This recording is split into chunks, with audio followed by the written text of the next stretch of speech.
Hello students, आज मैं जिस विषय पर चर्चा करने वाला हूं वो विषय आप सभी से बहुत गहरे से जुड़ा हुआ है। हम सभी बच्चे जो कि तैयारी कर रहे हैं आईआईटी की या फिर नीट की, इस तैयारी में कहीं ना कहीं उनके मन में और उनके इस तैयारी के समय काल में एक बार वो फेज जरूर आता है जहां पर कि वो अपने ऊपर शंका करने लगते हैं।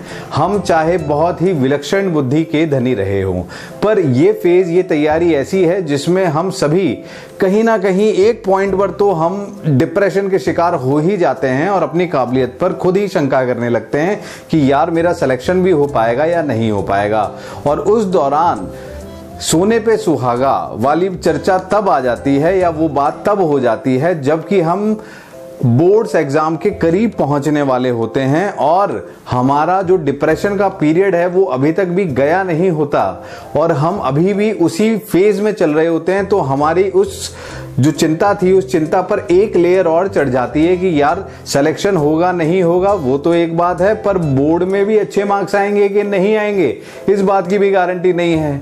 अब तो पहले तो पूरे प्योरली बोर्ड के लिए तैयारी कर रहे थे और अब जब हम आईआईटी या नीट की तैयारी कर रहे हैं उसके साथ साथ बोर्ड चल रहा है, तो ऐसा ना हो ना इधर के रहे ना उधर के रहे और हम तो कहीं के कुछ बचे ही नहीं।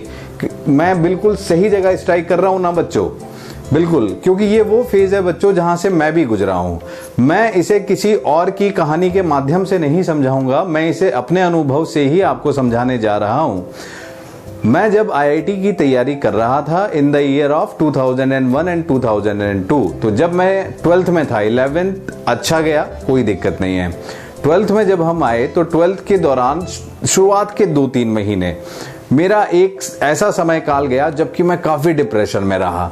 जब मुझसे डीपीपी जो आते थे, शीट्स जो मिलती थी वो लगातार सॉल्व नहीं हो पा रही थी, सवाल नहीं बन रहे थे, बहुत अच्छे लेवल के थे और हर सवाल का ना बनना हमें डिप्रेशन में लेकर जा रहा था।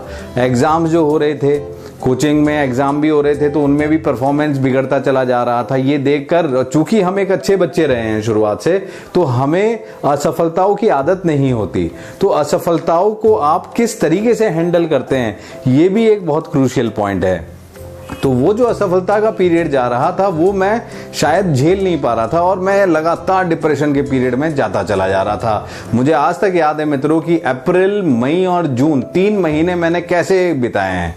मतलब आप ये मानकर चलिए कि मैं कोचिंग जा रहा हूं और कोचिंग से वापस लौट कर आ रहा हूं। जस्ट ये सिनेरियो हो गया था। मुझे क्लास में कुछ भी समझ में आना बिल्कुल बंद हो गया था। डिप्रेशन का ऐसा समय जिसे मैं आज भी भुलाए नहीं भूल पाता। हमने अपने पिताजी को कह दिया कि मुझसे ना हो पाएगा। जुलाई का एंड की बात थी कि भाई आप एक काम करिए कि भैया फीस जितनी भी रिफंड बन सकती है वो सभी निकाल कर ले आइए। अब माता पिता भी क्या करें कि भाई अब बच्चा जब इतना परेशान दिखाई दे रहा है तो भाई अब जाओ और करके लेकर आओ। तो भाई वो भी गए, पिताजी गए हमारे और उनसे डायरेक्टर से बात की कि भाई ऐसा ऐसा है। तो डायरेक्टर साहब ने भी कहा कि चलो ठीक है, एक बार बच्चे से बात करा दो। तो हम गए बात करने के लिए, तो डायरेक्टर साहब ने कहा कि भाई ठीक है, तुम थोड़ा बहुत समझाया कि एक काम करो, सिर्फ फर्स्ट एक्सरसाइज सॉल्व कर लो, सेकंड टफ है, फर्स्ट में आपका स्कूल भी हो जाएगा और कंपटीशन की भी प्रोबेबिलिटी बनी रहेगी। थोड़ा बहुत समझ में आया तो कोचिंग नहीं छोड़ी, तो बैठे रहे, पर बहुत ज्यादा फायदा नहीं हुआ। डीपीपी में लगे रहते थे, परेशान होते रहते थे, परेशानी वैसे ही चलती रही। मुझे आज तक याद है वो घटना, वो रात जब मैं एक सवाल सॉल्व कर रहा था मित्रों और बहुत ही परेशान था। कहते हैं ना कि एक थॉट होता है जो आपके दिमाग का फूड होता है। अगर वो थॉट आपको मिल गया और जिस थॉट को आपको स्ट्राइक करना है, एक थॉट ने अगर आपको स्ट्राइक कर दिया तो आपके जीवन में परिवर्तन आना शुरू हो जाएगा। ऐसा ही एक थॉट जो मैंने सुना तो उससे पहले कई बार था, पर स्ट्राइक उसने मुझे उस शाम को किया जब मैं बहुत परेशान निराश अवस्था में था। उस समय मन में ऐसे ही आया गीता का वो ज्ञान जो आप कई बार सुनते हैं कि कर्म किए जा पर फल की इच्छा मत कर। मेरे मन में अपने आप आया कि यार इंसान के हाथ में होता क्या है, मेरे हाथ में है क्या। मेरे हाथ में फल नहीं है कि मेरा आईआईटी में सिलेक्शन होगा या नहीं होगा, ये मेरे हाथ में नहीं है। मेरे हाथ में सिर्फ ये है मेरे कर्म है। और अगर इस धरती पर ईश्वर नाम की कोई भी चीज है तो at the end of day जब मैं पेपर देने जाऊंगा उस समय तो, अभी तो ऑनलाइन होने लगे हैं, उस समय तो ऑफलाइन हुआ करते थे। तो जब हम पेपर देने जाते हैं, पेपर के लिए बैठते हैं, तो एक बार अपने ईश्वर को, ईष्ट को, गुरुओं को, माता पिता को ऐसे याद करते हैं। तो मैंने बस सिंपल सा एक थॉट आया कि यार तू इतनी मेहनत कर कि भाई at the end of the day तू आंखें बंद करे और साक्षात ईश्वर भी तेरे सामने हो, तो उनकी आंखों में आंखें डालकर तू ये कह सके कि जितनी क्षमता तूने मेरे अंदर दी थी, मैं ये नहीं कहता कि मैं कोई बहुत विस्फोटक प्राणी बन गया हूं और मैंने सवाल फूट डाले और ऐसा कर डाला, सबकी क्षमताएं अलग अलग हैं। जितनी क्षमता तूने मेरे अंदर दी थी उसके अनुरूप मैं अपनी मेहनत कर चुका हूं। होना या ना होना वो मेरे बस की बात नहीं है, वो तेरे हाथ में है। तुझे देना हो तो दे, ना देना हो तो मत दे। अब उस दिन के बाद की बात है बच्चों, मैं यूं नहीं कहता कि यार मेरी आईआईटी में मैंने फोड़ डाला और मेरी इतनी बढ़िया रैंक आ गई फलाना डिमका, लेकिन मैं जानता हूं कि मैं किस सिचुएशन से उभरा था। अगस्त शुरू हो गया था और आप ये मानकर चलिए कि 12th में मैंने कुछ नहीं पढ़ा था, बिल्कुल डिप्रेशन का पीरियड था।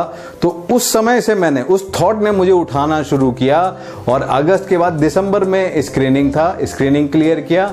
फिर उसके बाद मेंस हुआ करता था। उस समय मेंस सब्जेक्टिव एग्जाम होता था, अभी का मेंस अलग है और उस समय का मेंस एडवांस था। मतलब जो अभी एडवांस होता है उस समय वो मेंस हुआ करता था सब्जेक्टिव पैटर्न में। तो तब मेंस हुआ, तो मेंस में मेरी 5502 ऑल इंडिया रैंक बनी। मैं यूं नहीं कहता कि बहुत अच्छी रैंक बन गई, पर जिस जगह मैं था उस जगह से उठकर मैं अगर ऑल इंडिया रैंक 5502 तक पहुंचा इस थॉट के कारण से, तो मुझे पता है और पूरी उम्मीद है अगर आपको ये थॉट समय रहते हुए मिल जाए तो अंडर 1000, अंडर 100 की रैंक, आपके कैलिबर के बराबर की रैंक आपसे कोई नहीं छीन सकता मित्रों। और बिल्कुल सीधा सा सिंपल सा कंसेप्ट है, आपको सिर्फ अपने कर्म करने हैं, फल की चिंता आपको उस पर छोड़ देनी है। आपको ये नहीं सोचना कि मेरा एग्जाम में क्या होगा या कंपटीशन में क्या होगा। आप मेहनत करेंगे, सब बढ़िया होगा। 12th भी बहुत बढ़िया मार्क्सों से क्लियर हो गई और IIT तो लग ही गई। ठीक है मित्रों, तो उम्मीद है कि ये सेशन आपको बहुत अच्छा लगा होगा और इसमें कहीं ना कहीं आपके लिए भी कुछ मोटिवेटिंग पार्ट मिलेगा आपको। ठीक है दोस्तों, तो आज का इस सेशन में यही समाप्त करता हूं। बने रहिएगा यति क्लासेस के चैनल के साथ और अपने मित्रों को भी रिकमेंड करिएगा। ओके बेटा, थैंक यू।